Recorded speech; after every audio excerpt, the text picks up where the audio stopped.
Vamos conversar com Altamiro Borges, jornalista, presidente do Centro de Estudos da Mídia Alternativa, Barão de Itararé. Como você está, Amiro? Tudo bem por aí? Thalita, tô bem. E você? Tranquilinha? Na medida do Tranquilinha, tudo possível? certo por aqui. Muita coisa acontecendo hoje, muita notícia. Essas últimas agora, Bolsonaro recebendo medalha por ter prestado Mérito. serviços às causas indígenas. Isso é tão chocante, né? E essa outra do Queiroga também, né? Que erra ao confirmar os casos da variante, é o ministro da Saúde que a gente tem. Mas eu queria começar conversando com você sobre a pesquisa eleitoral, que traz muita coisa, né? Uma pesquisa bastante completa. Quero te ouvir, tem sempre essa leitura de que Bolsonaro tem aumentado ali a sua base, tem subido uns pontinhos, Lula mantém liderança total, apesar disso, né? Como que você interpretou essa nova pesquisa, Miro? Eu acho, Thalita, que ela mantém uma tendência, né, que já tinha sido apontado no Datafolha, no IPESP, no Poder Data, né, que é isso, é uma pequena recuperação do Bolsonaro na margem de erro, não é para coisa de festança dos bolsonaristas, isso é onda, isso é tentar criar clima, né, espalhar fake news, não é essa bola toda, né, o Bozo não está com essa bola toda, né. O Lula mantendo a liderança, a terceira via totalmente estancada, né, congestionada, paralisada. Né? Então, eu acho que a Quest, Genial Quest de hoje mantém um pouco o que já vinha das outras pesquisas. Né? Eu acho que ela tem um lado, vamos dizer assim, que os bolsonaristas estão comemorando, estão fazendo muita onda. Isso é onda mesmo, isso é teatrinho, encenação, porque eles estão bastante preocupados. Né? Mas tem o que seriam as boas notícias para o bolsonarismo, é isso, é que ele diminui um pouco, né? Diminui mais 2 pontos nessa quest, mais 2 pontos a diferença entre ele e o Lula. Né? Diminui um pouco essa diferença. Né? Ele está contando com o final da pandemia, né? Então ele está apostando tudo nisso, no esquecimento, no final da pandemia, né? Que a pandemia vire logo uma endemia para sumir do noticiário, né? Porque ele sabe que isso pesou muito, né? A postura dele de negacionista, de genocida, né? Pesou muito, né? Principalmente no eleitorado feminino, ele perdeu muito, né? Mostrou que é um sujeito desumano, sem empatia nenhuma, um assassino, né? Então ele quer que esse assunto suma logo, né? Então que a pandemia suma, ele só tem que avisar o Queiroga, o Quedroga, para não ficar falando bobagem, porque cada bobagem que o Quedroga faz, né, fala, prejudica o Bolsonaro, volta ao assunto. Então ele está apostando nisso, ele está apostando numa certa retomada da economia, que é uma coisa natural, quer dizer, se você tem um finalzinho caminhando para o fim, né, na torcida da pandemia, né, você tem uma certa retomada da economia, natural, ele aposta nisso. Ele está numa postura agora, ele virou um demagogo de primeira, né? Então ele que sempre detestou programas sociais, sempre, né, achou que isso era estimular a vagabundagem, né? Ele agora resolveu fazer pacotes de bondade, então é uma bondade atrás da outra, sem nenhuma responsabilidade fiscal, sem nada. Né? Ele vai fazendo, o Guedes, o Posto Ipiranga aceita, né? O Deus Mercado aceita e ele vai fazendo. Então, ontem mesmo, acho que foi aquela jornalista da Globo News, Ana Flor, se não me engano, que antecipou, né, que ele vai antecipar o 13º, o pagamento do 13º. O bicho é esperto, danadinho, quer dizer, o que seria feito em 2 parcelas, mas a segunda já pós-eleição, ele vai antecipar. Ele está discutindo essa questão do saque do FGTS. Ele conta com o Auxílio Brasil, que eu acho que é o que deu um pouco essa recuperada dele, o Auxílio Brasil. Demora um tempo também para ir sendo assimilado e para repercutir eleitoralmente. Então, eu acho que ele conta com isso. Ele conta com o fim da pandemia, ou com o esquecimento da pandemia, do desastre que foi o tratamento da pandemia no Brasil, com uma retomada da economia, pequena que seja, né? Com esses programas, então, os programas de bondade dele, inclusive nas áreas em que ele tem base eleitoral para fazer campanha, ser ostensivo para ele na campanha. Então, por exemplo, ele volta a insistir no programa de habitação para os PMs, né, para as forças policiais. Né? Você vê, o cara é tão picareta Né? Ganhar o título de mérito indigenista é de matar de rir. Né? As comunidades indígenas do Brasil devem estar dando risada, dando gargalhada, porque o cara né, é um destruidor, né, das comunidades indígenas, né, que quer trocar as comunidades indígenas por minérios, por mineração. Isso é um destruidor, né? Isso é um devastador. Né? Mas ele vai fazendo o jogo. Então agora é mérito indigenista. Na semana do 8 de março ele lançou um programa especial para as mulheres, ou seja, vai fazendo demagogia. Então ele conta com isso. Ele conta com uma certa base partidária que ele adquiriu. Você vê, ontem o PL fez nova solenidade de adesões. Né? O PL já está com 62 deputados federais, já é a maior bancada do Congresso Nacional. Né? Já supera a União Brasil, que foi a fusão do DEM com o PSL, né? Supera, a União Brasil está com 58, e supera o PT, que era a segunda maior bancada, que está com 53 deputados. Né? Então, se você pegar PL, mais PP, mais PRB, mais os bolsonaristas do União Brasil, que está cheio de bolsonaristas no União Brasil, né? Ele conta com uma base parlamentar, ele vai ter, que é a turma que está recebendo emenda parlamentar, então está fazendo um monte de inauguraçãozinho, um monte de obrazinha, tudo naquele esquema do orçamento secreto. Então, essas são as vantagens dele. Né? Agora, essas pesquisas, eu acho, fechando aqui, Thalita, e essa última agora da Quest, mostra isso. Diminui, mas não é tanto, e parece, isso é o Poder Data que está falando, parece que deu uma certa estacionada, parece que o ritmo de queda de diferença estava maior e diminuiu. O que explicaria isso? Podem ser dois fatores, na minha opinião. Um primeiro fator é o conflito na Ucrânia, né, que reforça a crise no sistema da Petrobras, que reforça o problema isso que o Lula fala, quer dizer, o problema da Petrobras, do aumento de preço de botijão de gás, de gasolina, de diesel, não é a guerra no Iraque, não é a pandemia, vem de antes, vem do golpe de 16 contra Dilma, né? Vem da imposição, uma das razões do golpe de 16, uma foi a deforma trabalhista, né? Foi atacar o direito dos trabalhadores, outra foi o teto dos gastos, a PEC da morte, e outra foi o ataque à Petrobras, foi aquela PPI, não é isso? A política de preços, a paridade internacional, a dolarização dos preços do petróleo. Né?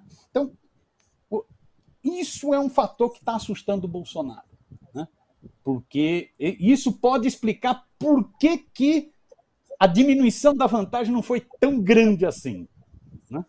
O IPESP não tinha apontado isso, porque o IPESP foi feito antes do reajuste. A Quest já aponta, né? Diminuiu o ritmo. Né? Isso, então, tem a ver com inflação, tem a ver com preço de combustíveis, que não tem nada a ver com a guerra. A guerra agrava, mas já vem de antes.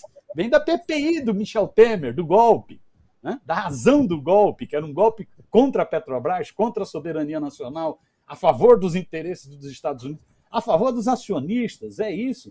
105 bilhões de lucros no ano passado a Petrobras teve. Para onde foi essa grana? Para os acionistas. Aonde está a maioria desses acionistas? Nos Estados Unidos. Foi também para bônus. Sabe quanto o presidente da Petrobras ganhou de bônus? Chuta. 1,5 milhão de reais. Pouquinho, né? Bônus. Boninhos. Nossa. Um milico, um general, né? Ganhou esse boninhos. Né? Segundo a imprensa está denunciando. Né? Então, essa questão da inflação, da alta dos preços, é uma coisa que talvez explique por que diminuiu o ritmo dessa diferença entre Lula e Bolsonaro. A outra explicação que eu acho que tem, né, é que o Bolsonaro ele vai ter que conviver com todos esses traumas que ele causou na sociedade brasileira. Né? Então, por mais que ele faça bondade, isso não consegue superar a lembrança do que foi o período do governo Lula. Né? E o Lula sabe disso, né? E o Lula vai fazendo um grande esforço para relembrar esse legado, mas mais do que isso, para ampliar ao máximo as forças para peitar o Bolsonaro. Ontem teve um articulista que disse, eu não vou lembrar aqui o nome, disse o seguinte, tem dois problemas seríssimos para o Bolsonaro daqui para frente. Um é a inflação e o outro é o Alckmin na vice do Lula. Olha que maluquice. Porque é ampliação, né? Então, eu acho que é um pouco isso. Acho que a pesquisa não diferencia muito das outras, vai numa tendência, mas talvez mostre uma diminuição do ritmo, né? Mas vamos ver, é uma eleição que vai ser muito dura, volto a insistir nessa tese de que é uma eleição barra pesada. Tem muita gente levantando o seguinte, não, mas essa pesquisa da Quest, se somar, se ficar só nos votos válidos, o Lula ganha no primeiro turno, 50,5, ganha no primeiro turno. É verdade, mas é sim, né? A vida vai ser dura daqui até a eleição. Mas tem um dado interessante que essa pesquisa traz, eu não tinha visto em outras pesquisas, que é aquela questão do nem. Então, assim, aquela pessoa que não vota nem em Bolsonaro, nem em Lula, caso um desses candidatos esteja na liderança, poderia votar nele, e daí Lula ganharia 8 pontos nessa, né? E Bolsonaro parece que 5 pontos. E daí Lula, que já tem 46, né, de intenções, ia para realmente vitória ali no primeiro turno com ampla vantagem. Eu achei bastante interessante essa questão dos nem, porque a gente vive tentando entender quem são essas pessoas, e as pesquisas mostram isso. Tem um candidato com larga vantagem podendo ganhar no primeiro turno. Então, é muito provável que esses votos acabem, de fato, migrando, né? Achei legal. Agora, diga. Nesse negócio, Thalita, eu acho que foi o Thomas Trauman, o jornalista Thomas Trauman, que é colunista, que foi secretário de comunicação da Presidência da República no governo Dilma, que fez esse estudo, que é interessante. Ele fala, os nem, 25% desses nem, né? Uma parte maior, se não tiver ninguém, vai com Lula. Né? Pequena, mas vai com Lula. É uma possibilidade. Alguns outros analistas têm essa questão que o Thomas Trauman levanta, é interessante. Né? Agora, alguns outros analistas têm dito também o seguinte, que se essa terceira via, se alguns candidatos da terceira via encolherem, né, o Bolsonaro também pode crescer. Muita gente tem levantado, inclusive, que o crescimento do Bolsonaro, esse pequeno crescimento, que não é para bolsonarista estar soltando fogos, isso é fanfarra, isso é palhaçada, é teatrinho, esse crescimento se deu já porque os nem, né? Se deu porque a turma da terceira via já está se desiludindo. É a volta dos que não foram. Essa expressão foi utilizada pelo Felipe, que é o da Quest, o que fez a pesquisa. A volta dos que não foram. É a turma que foi com o Moro, achando que o Moro ia bombar. Eles falavam que o Moro ia atingir 15% em março. Coitadinho, não está nem na metade disso. Nem na metade disso. Então, essa turma que foi com o Moro, e aí viu o seguinte, dançou o Moro, volta para quem? Volta para o Bolsonaro. Então, olha aí. Né? Muita gente tem levantado, inclusive, que é impressionante. O Bolsonaro, apesar do Auxílio Brasil, né? Apesar dessas bondades demagógicas dele, ele não está crescendo muito no Nordeste. Sim. Onde ele cresce mais? É Centro-Oeste, homens e evangélicos. Quem que era essa turma? Era a turma que estava arrependida do Bolsonaro, que tinha saído do Bolsonaro e está voltando. Então, são todas possibilidades. Eu acho que a sacada do Thomas, do Trauman, é muito interessante, é uma coisa para estudar, mas são peças que estão no jogo. Eu acho que o que dá pesadelo no Bolsonaro, o que dá pesadelo é isso. Ele fez uma gestão que é um desastre, não tem o que... O que esse sujeito inaugurou no Brasil? O que tem de obra? O que tem de coisas que ficam? Né? O que tem de programas sociais avançados? Né? O que tem? O que tem de crescimento econômico? O Brasil caiu de 6º para 14º na economia mundial. O que tem de crescimento econômico? O que tem? Não tem nada. Esse governo é um desastre. Esse governo é o governo da morte, é o governo da paralisia do país. Então, ele já estava afundando, ele agora tenta uma certa recuperação, mas o que aí dá um pesadelo. Eu acho que é um pesadelo mesmo, e é um perigo, porque ele sempre diz que dorme com uma arminha do lado da cama. Né? É um perigo. Né? Se bobeasse, a Michelle chamava o OTAN para defender a cama, porque o negócio está bravo ali. Né? É um risco, é uma ameaça permanente. Né? esse negócio da inflação, eu acho que dói. Eu sinceramente, se fosse participar de alguma campanha mais diretamente, eu insistiria no seguinte: bota o dedo nessa ferida. É inflação, é culpa do Bolsonaro, esse cara destruiu o país. É o que o Lula está falando, né? O Lula está falando, bicho, não vem culpar a guerra não por esse desastre nos combustíveis, né? Isso aqui, essa desgraça já vem de algum tempo, não vem com essa não, né? Você vê, a pesquisa do IPESP é interessante. É isso que eu acho que está dando pesadelo nessa turma, né? Fica fazendo onda, fazendo teatrinho, mas não tá perdendo sono. A pesquisa do IPESP mostra que 73% da população acha que a inflação vai crescer. Isso é danado. Então ele pode falar o que ele quiser, né? Isso é barra pesada para o seu projeto de futuro. Por isso que ele vai jogar mais sujo, né? Por isso que ele vai ameaçar, né? Vai estimular a horda dele, vai tentar criar clima. Se sentir que tem clima, ele pode tentar uma loucura, né?